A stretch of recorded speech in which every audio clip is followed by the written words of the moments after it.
we had 5 new statutory rules for 2013, 1 new statutory instrument. I'll take you through the top 5 cases in this session and the remaining 5 cases in the afternoon session for 2013. I've been to previous Legal Island seminars on the employment law side of things. This year in particular, as we're facing auto-enrolment next year for Firmus Energy, I wanted to hear more about the problems people have encountered, how we can overcome it, and just to get really very well prepared in time for our staging date next year. Pack, which is given out, gives you great information which you can take back and use, which is the most important thing. And then of course networking with other fellow HR professionals and colleagues.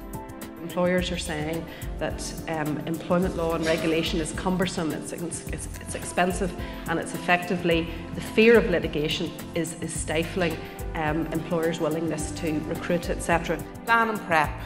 Most important thing, your investigation plan will be for the whole investigation, but you should have an interview plan per interview as well.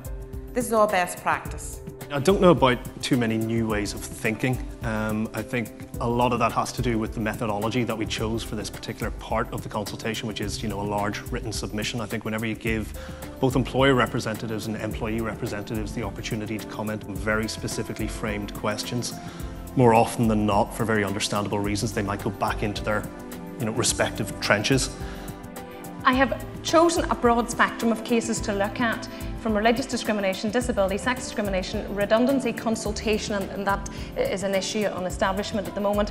It's always really good to see the presentations on employment law update, what's new out there, and even the marketplace, the forum that you've got at the front outside of the hall, just to see what new innovations are there from all different areas of HR. So far so good, it's been a great day.